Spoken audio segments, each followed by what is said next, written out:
Good morning student. मैं Sudha Srivastava, pioneer Montessori inter college Lakhpedabad Barabanki से आज आपको सूर के पद भ्रमर गीत से व्याख्या समझाने जा रही हूँ। सूरदास भक्त काल के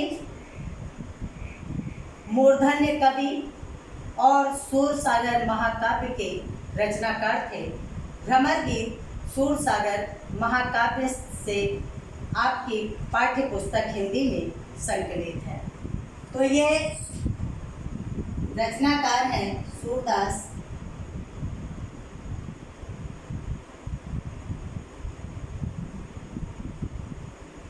रचना है भ्रमर गीत।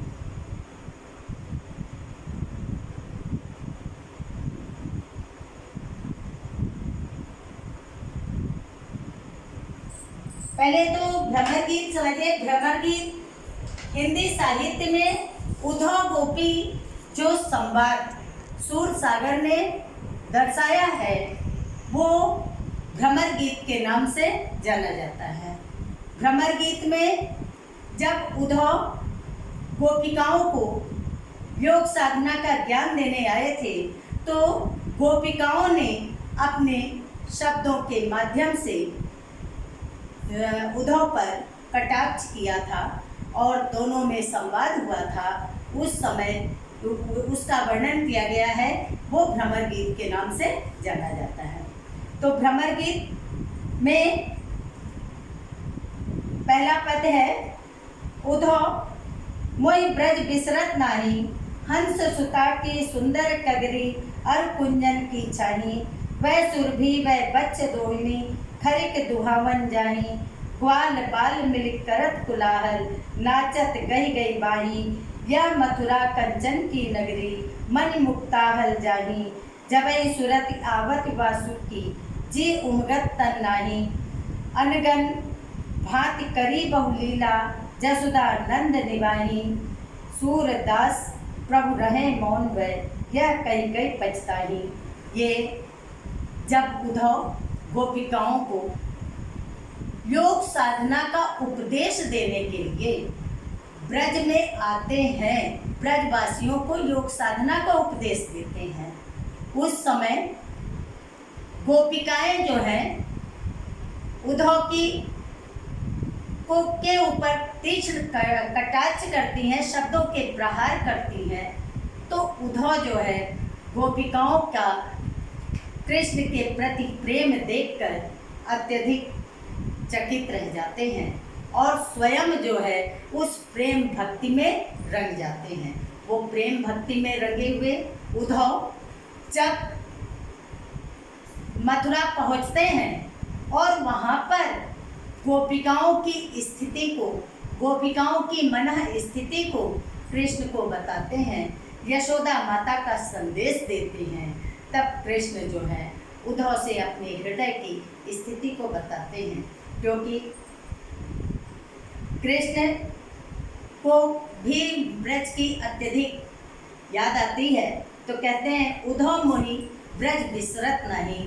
तब कृष्ण उद्धव से कहते हैं हे उद्धव, मुझे ब्रज की याद विस्मृत नहीं होती है, मुझे प्रति क्षण ब्रज की याद आती है, मैं उसे एक पल के लिए भी भूल नहीं पाता हूँ। अब आगे की क्या स्थिति है आगे बताते हैं कि वहाँ मैंने क्या क्या क्रीड़ा की, अपने बाल्यावस्था की बातों को बताते हैं। हंस सुता की सुंदर कगरी और कुंजन की छाही। हंस सुता क्या है? यमुना। यमुना नदी के किनारे सुंदर यमुना नदी का किनारा जहाँ पर क्रीड़ा करते थे और कुंजन की छाही, वहाँ पर बाग बगीचे जो यमुना नदी के किनारे पेड़ थे, कुंजे थी, उसकी छाँव में बैठना। वह सुरभि वह बच्च दोहिनी खरिक दुहावन जाई, और वो गायों के साथ रहना। गायों के बच्च मतलब बछड़े, गायों के बछड़े। दोहिनी मतलब जिसमें दूध दुहा जाता था उसमें, और खरिक मतलब दूध दुहने का स्थान जहाँ पर जाते थे वो, वहाँ पर गाय के बछड़े, दूध की मटकी और दूध दुहने के स्थान जहाँ पर कि हम प्रत्येक समय वहाँ पर रहते थे, ग्वाल बाल मिल करत कुलाहल, नाचत गई गई बाही, और ग्वाल बालों के साथ मिलकर क्रीड़ा करते थे और उनकी बाहें पकड़ पकड़ के नृत्य करते थे। वो मुझे प्रत्येक क्षण विस्मृत नहीं होता है, हर समय मुझे याद आता है, यह मथुरा कंचन की नगरी मन मुक्ताहल जानी। प्रभु जो है प्रेम के वशीभूत रहने वाले, वो उन्होंने कहा यह तो मथुरा स्वर्णिम नगरी है, जहाँ पर कि अपार रत्न मणि मुक्ता मोती भरे हुए हैं, लेकिन जो है मुझे ये आकर्षित नहीं कर पाते। जब सूरत आवत वासुक की जी उमगत तन्नाही, जैसे ही वह मुझे स्मरण ब्रज का आता है तो ये जो है ब्रज के रत्न जड़ित महल बाग जो है मुझे अपनी ओर आकर्षित नहीं कर पाते हैं। मेरा हृदय जो है जी उमगत, मेरा हृदय व्याकुल होने लगता है, उद्वेलित होने लगता है और पुनः मुझे ब्रज जाने की मेरी इच्छा तीव्र हो जाती है। अनगन भांति करी बहुलीला जसुदा नंद निभाई, मैं तो वहाँ पर विभिन्न प्रकार की क्रीड़ाएं करता था, ग्वाल बालों के साथ खेलता था, अनेक तरह की क्रीड़ाएं करता था, और लेकिन यशोदा और नंद मेरी हरेक क्रीड़ा को, बाल क्रीड़ा को सहन करते थे। निभाही मतलब निभाते थे, सहन करते थे और मेरे ऊपर कभी क्रोधित नहीं होते थे, और मुझे वो ब्रज की याद प्रति क्षण आती है। सूरदास प्रभु रहे मौन वह, यह कही गई पछताई। सूरदास जी कहते हैं कि श्री कृष्ण आपने जो पीड़ा, हृदय की जो पीड़ा थी, व्याकुलता थी, ये कहकर पश्चाताप करते हैं और यह कहकर फिर चुप हो जाते हैं और इसमें अपने हृदय की भावुकता को उद्धव के सामने व्यक्त करते हैं। इसमें काव्य सौंदर्य बच्चों लिखेंगे आप लोग ऐसे, काव्य सौंदर्य।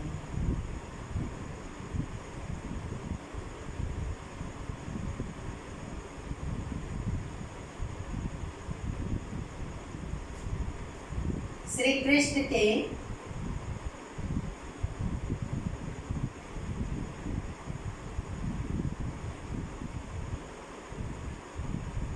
भावुक हृदय की, श्री कृष्ण के भावुक हृदय की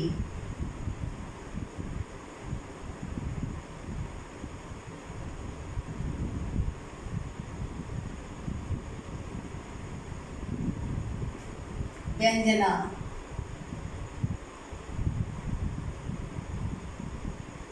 परिलक्षित हुई है।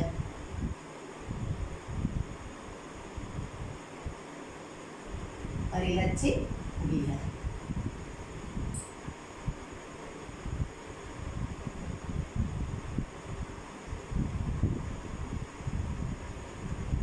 भाषा क्या है? भाषा सूरदास जी की आप लोग पहले भी पढ़ चुके हैं। भाषा ब्रज,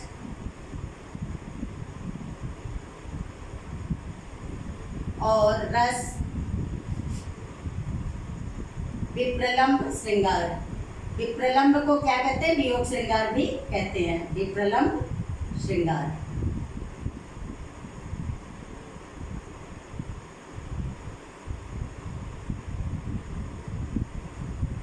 छंद गेय पद,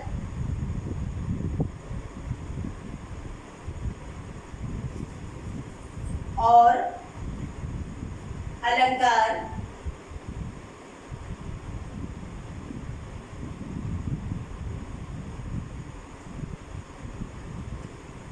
अलंकार में तो आप अनुप्रास अलंकार, कुंजन की छाई या अनुप्रास अलंकार का प्रयोग तो कई जगह आया है, जैसे हंस सुता की सुंदर कगरी सासा का है, तो अनुप्रास अलंकार।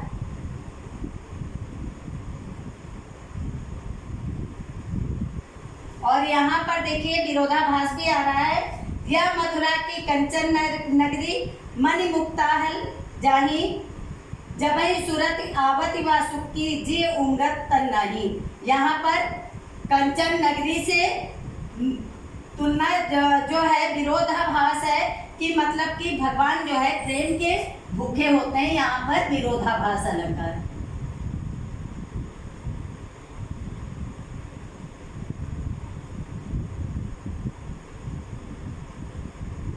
भास अलंकार, इसमें भाव साम्य में लिख सकते हैं भाव साम्य, रत्नाकर जी ने कहा है इसमें।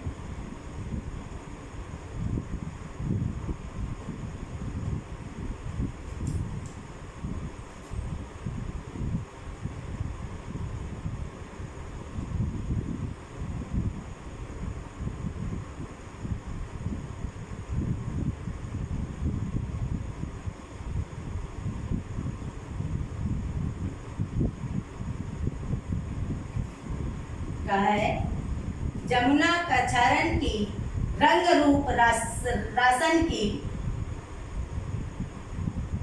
जमुना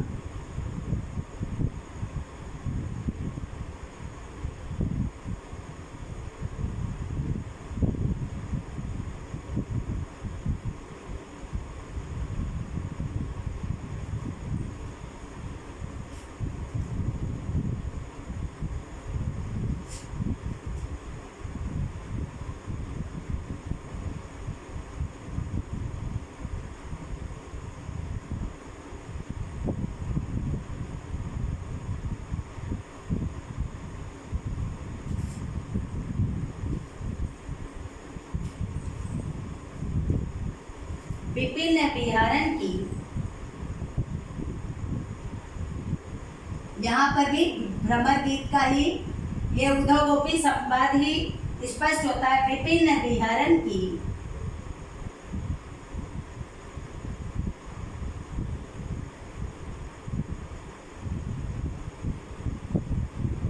हौस हम सावती, हौस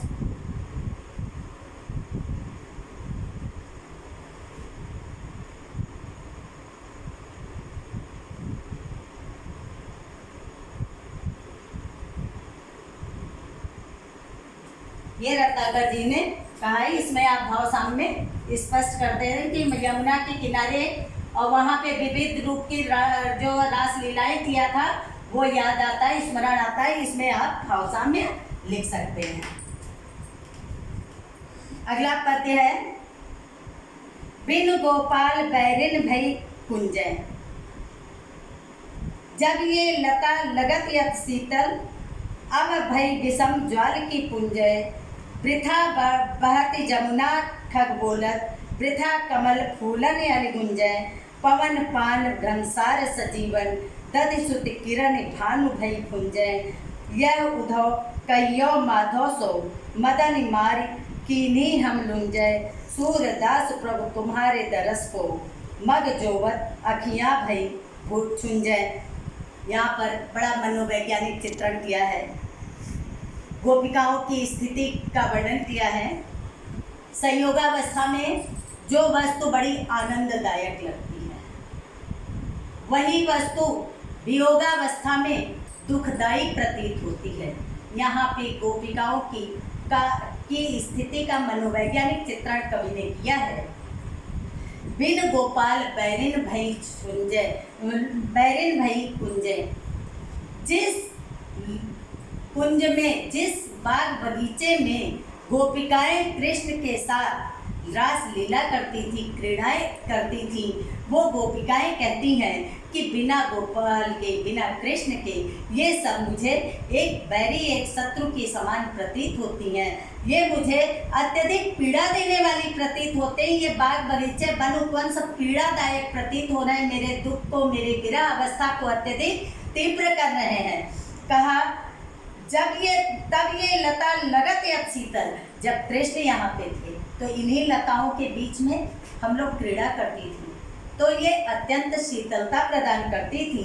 अब यही विषम ज्वाला भी, ये विकराल अग्नि की समान ज्वलनशील प्रतीत होती हैं, मुझे बार बार दाहक रूप में प्रतीत होती हैं। ये बाग बगीचे वन उपवन अत्यधिक पीड़ादायक लगते हैं। वृथा बहत जमुना खग बोलत, वृथा कमल फूलन यल गुंजे। अब तो ऐसा प्रतीत होता है ये यमुना व्यर्थ में प्रवाहित हो रही है, ये पक्षियों का कलरव व्यर्थ में। मुझे इनका बोलना भी नहीं अच्छा लगता, क्योंकि मुझे तो कृष्ण की बांसुरी, कृष्ण के साथ में ही रहने में ये सब आनंददायक प्रतीत होती थी। और ये कमल भी व्यर्थ में खिलते हैं। अली गुंजे, और कमल के ऊपर भौरे जो गुंजार कर रहे हैं वो मुझे मेरी पीड़ा को और अधिक बढ़ा रहे हैं, मुझे और अधिक कष्टदायक प्रतीत हो रहे हैं। पवन पान घनसार सजीवन, दधिसुत किरण भानु भई गुंजय। पवन मतलब वायु, पान मतलब जल, वायु जल, घनसार मतलब कपूर, सजीवन जो कि सजीवनी ब्यूटी, जो बादल मतलब है जो शीतलता प्रदान करते हैं। दधिसुत चंद्रमा को कहा गया है।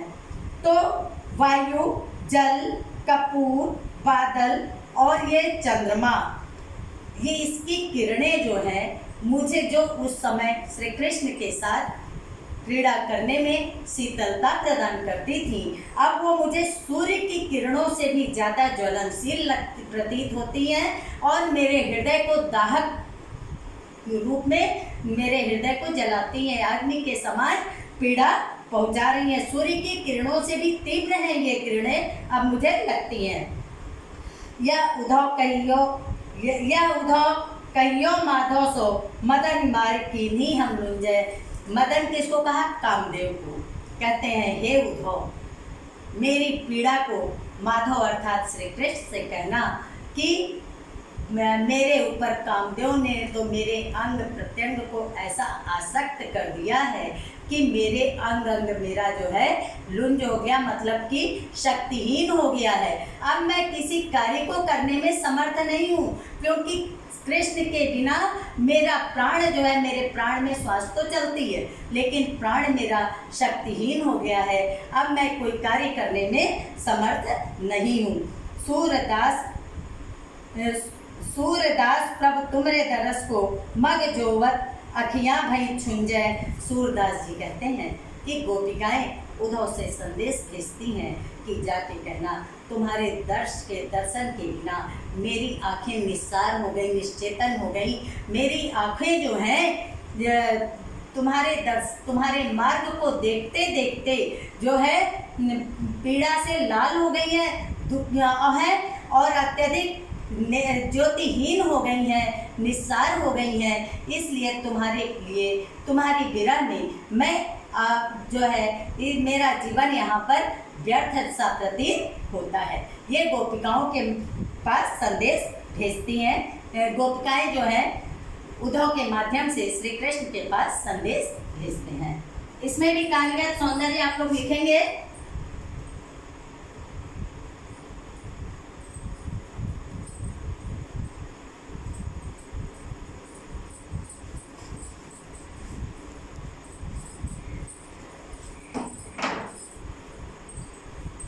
गोपिकाओं के हृदय का मनोवैज्ञानिक चित्रण हुआ है।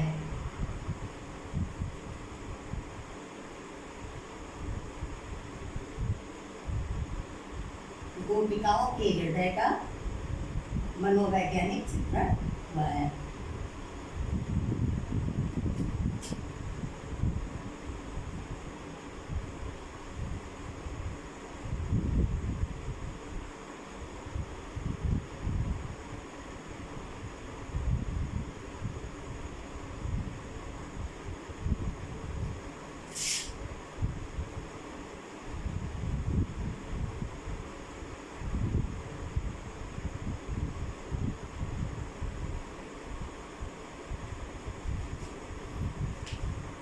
भाषा ब्रज,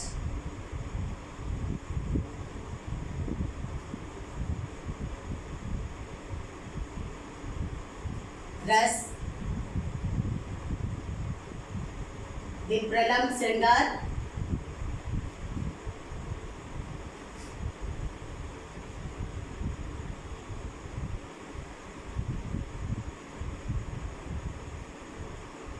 छंद,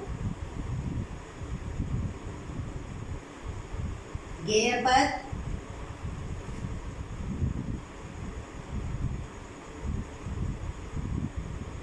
अलंकार,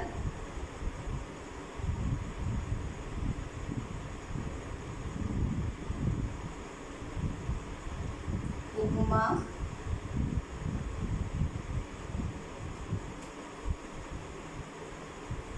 और अनुप्रास,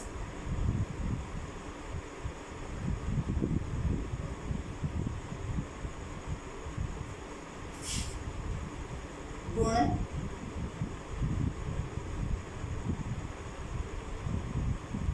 माधुर्य,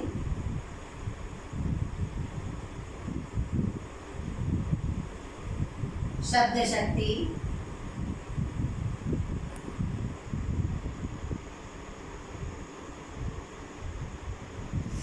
अभिधा और व्यंजना।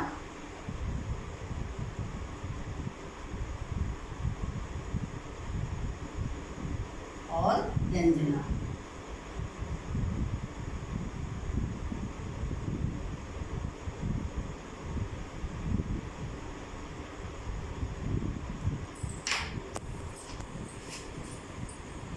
एक पद और पढ़ा दे रहे बच्चों। हमारे हरि हारिल की लकड़ी, मन क्रम बचन नंद नंदन उर, यह दृढ़ करी पकड़ी, जागत सोवत स्वप्न दिवस निसी, कान कान जकरी, सुनत जोग लागत है ऐसो, जो करुई ककरी, सो तो व्याध हमको ले आए, देखी सुनी न करी, यह तो सूरत नहीं लो सौंपो, जिनके मन चकरी। सूरदास जी कहते हैं कि गोपिकाएं उद्धव को जो है अपनी सगुण रूप का उपासक अपने को बताते हुए कहती हैं कि श्री कृष्ण तो हमारे लिए हारिल की लकड़ी के समान है। हारिल एक पक्षी होता है जो कि अपने पंजे में लकड़ी को बड़ी मजबूती से पकड़े रहता है। उसको रहता है कि ये मेरा एक माध्यम है, मेरा सहारा बना हुआ है। तो गोपिकाएं भी कृष्ण को इसी भांति पकड़ी हैं कि उनके जो है आश्रयदाता हैं, उनके सहारे हैं। तो गोपिकाएं कहती हैं श्री कृष्ण तो हमारे लिए हारिल की लकड़ी के समान है। मैंने कहा मन क्रम वचन नंद नंदन, मैंने मन क्रम और वाणी, मैंने मन कर्म और वाणी सब प्रकार से नंद के नंदन अर्थात कृष्ण को अपने हृदय में बैठा कर रखा है। यह दृढ़ करी पकड़ी, और उन्हें मैंने बड़ी दृढ़ता से बड़ी मजबूती से पकड़ रखा है।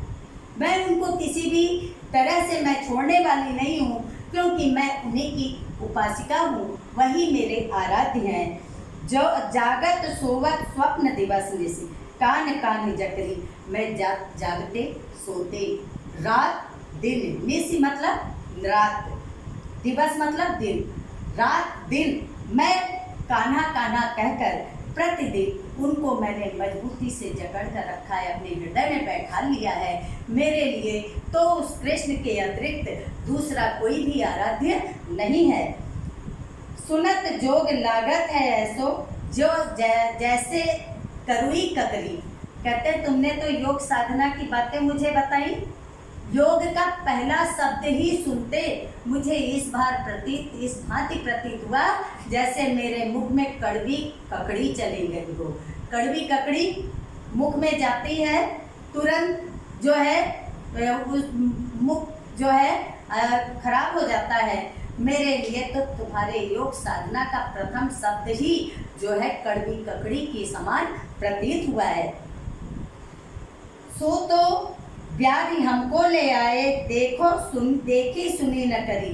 तुम तो मेरे लिए एक योग का कोई रोग ले आए हो, जिसके बारे में मैंने न कभी सुना है, न जाना है, न उसके बारे में मैं जानना चाहती हूँ। क्योंकि जिसका कोई रूप नहीं, पहचान नहीं, उसके बारे में मैं जानकर क्या करूँगी। मैं तो अपने आराध्य श्री कृष्ण की उपासिका हूँ, मैं उन्हें ही जानती हूँ, उन्हीं के संरक्षण में रहना चाहती हूँ। और तुम्हारी योग साधना की बातें मुझे नहीं समझ में आती। ये गोपिकाएं जो हैं उद्धव पर तीव्र कटाक्ष कर रही हैं और जो है उनको जो है योग साधना से विमुख करके सगुण मार्ग की ओर लाने का प्रयत्न कर रही हैं। यह तो सूर तिनय लय सौंपी, जिनके मन चकरी। अब कहती है गोपिकाएं उद्धव से कि सूरदास जी कहते हैं कि गोपिकाएं उद्धव से कहती हैं कि तुम जो है ये उन्हीं को दे दो जिनके मन में जो है, जो जिनके मन चंचल हैं, भ्रमित होते हैं, तो उन्हीं को ये कड़वी ककड़ी, ये जो है योग साधना की बातें सिखाओ। मेरे लिए तुम्हारी योग साधना की बातें मेरे हृदय में नहीं आने वाली हैं, ये कड़वी ककड़ी के समान मुझे प्रतीत होती हैं। बच्चों, इसका भी काव्यगत सौंदर्य देख लीजिए। यहाँ पर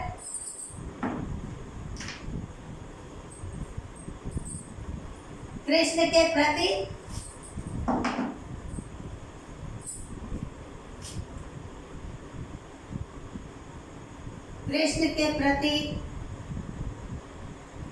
गोपिकाओं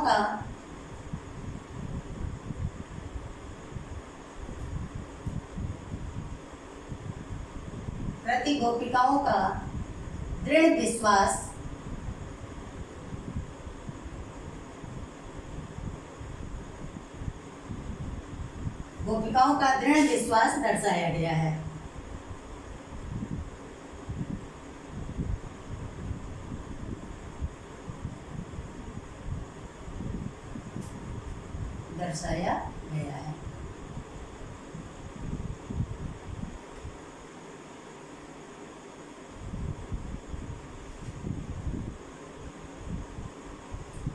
भाषा ब्रज है, रस विप्रलम श्रृंगार है, छंद गेय पद है, इसमें उपमा अनुप्रास उत्प्रेक्षा अलंकार है,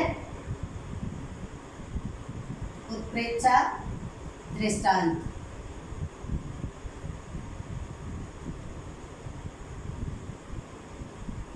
अलंकार है, गुण माधुर्य है, शब्द शक्ति अभिधा और व्यंजना है। थैंक यू बच्चों। इसके आगे का हम नेक्स्ट वीडियो में आप लोगों को भेजेंगे। ये इतना आप लोग लिखकर मुझे जो है मेरे नंबर पर सेंड कर दीजिएगा, ताकि मुझे भी पता चले कि आप लोगों को व्याख्या समझ में आ गई है, और आप लोग लिखकर जरूर दिखाइएगा। ये आपका होमवर्क है। थैंक यू बच्चों।